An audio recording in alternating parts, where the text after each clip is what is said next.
Well, that was unsettling. Let's discuss. I watch so you don't have to.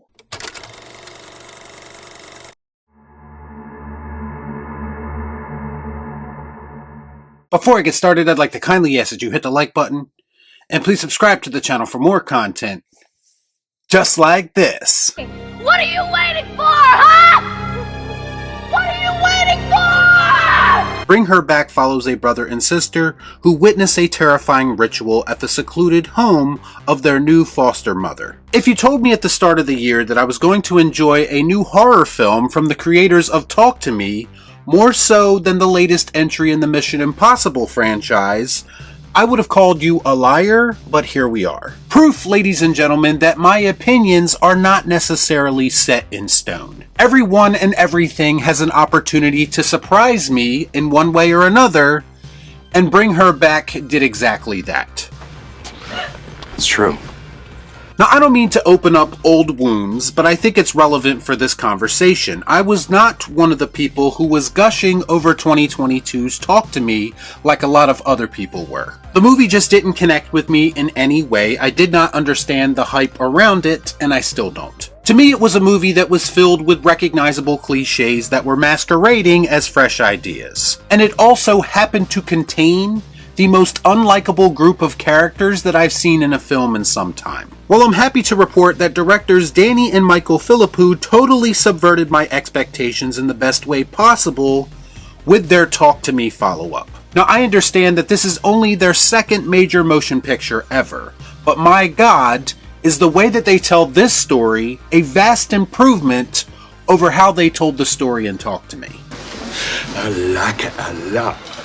This film is so much more polished and competently constructed to me. Not to mention, in addition to telling a story that I actually gave a shit about, with characters that I didn't want to see die a horrible death, Bring Her Back also just so happens to be one of the most unsettling horror movies that I've seen in some time. We'll start with the setup, because to me, none of the off-the-wall that happens in this movie would mean anything if they didn't do such a good job of establishing these characters and giving us a reason to care about their journey. We have two foster kids, an older brother and his half-sister who just so happens to be blind, experience a tragedy, which leads to them going into the foster system for at least 3 months until the older brother turns 18 and can take legal guardianship. And right off the bat, much to my surprise, I connected with these two siblings rather easily. I mean, they were actually likable characters, so it made it very easy for me to get invested in their struggle.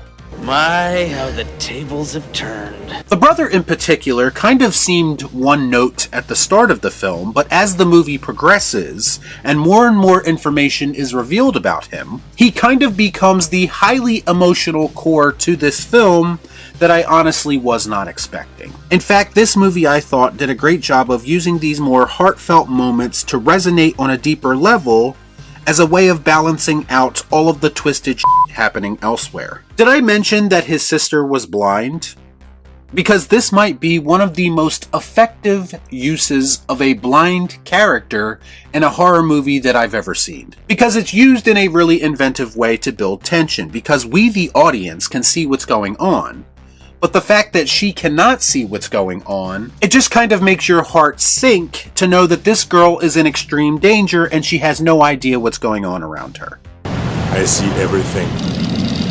Also, I need to send a massive shout out to Sally Hawkins in this film. You know how every once in a while there's a performance in a horror movie that we know deserves more recognition and praise from the mainstream, but it probably won't happen? Like Hugh Grant in The Heretic, or James McAvoy in Speak No Evil. Well, Sally Hawkins gives one of those powerhouse performances and Bring Her Back as this mysterious foster mother. She just has this brilliant way of being both warm and inviting while also being able to flick a switch almost in an instant and become one of the most batshit insane characters ever. I mean, I was literally locked in every single time that this woman was on screen. Whether she was sulking in front of a TV set, trying to comfort one of the kids, or planning something dastardly. She is, by all accounts, the biggest reason why this film is so intense. And if for no other reason, it's because of the sheer unpredictability of her character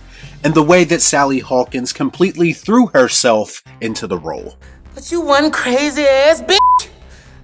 The only thing in the film that verged into cliche territory for me was the mute kid who's already been living in her home by the time the siblings arrive. I feel like the bald, weird mute kid has kind of become a staple in a lot of horror movies over the years. However, in Bring Her Back's defense, they at least add a unique spin to that familiar character type. And once again, it was a spin on the character that kind of caught me off guard, so mission accomplished, I guess. Speaking of catching me off guard, in addition to the highly effective, tension-filled atmosphere that pretty much consumes this film and anyone who watches it, I have to say, most of the pure graphic horror moments in this film were effective as well. A lot of times when films go super violent and super grotesque, it feels very try-hard to me, and it's almost an instant turn-off. But this felt appropriately disturbing in the way that they depict death and violence in this movie. I'm just going to say there is a scene in this movie that involves fruit and a kitchen knife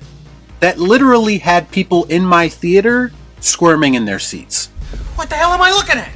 When does this happen in the movie? I also have to give them credit for not over-explaining things as it pertains to why or how some of this horrific is happening. They give you just enough, a VHS recording here, a quick flashback there, just to get you thinking about what's going on. But the film never really comes out and explicitly states, just so you know, this is what's happening. It leaves some stuff up to the imagination, which I appreciated immensely. As far as the finale of the film goes, I can't go into too much detail, obviously, because I don't want to spoil anything. But there is a handful of shocking moments at the end of this film, even some gut punches that feel very appropriate for a highly depressing movie like this. They're dead. Alright, can I go now? There's also some personal revelations as it pertains to our protagonists, which I felt were very effective. I do have some questions as it pertains to how things play out in the final act.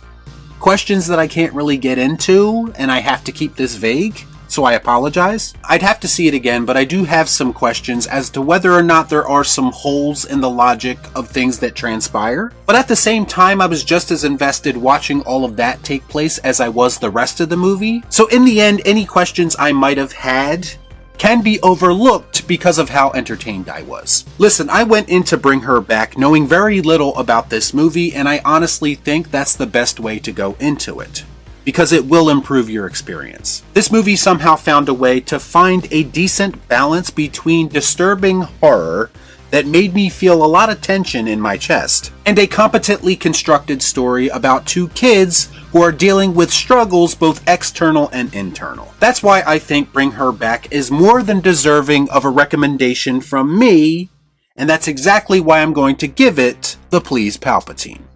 Good. Y'all be cool. Right on.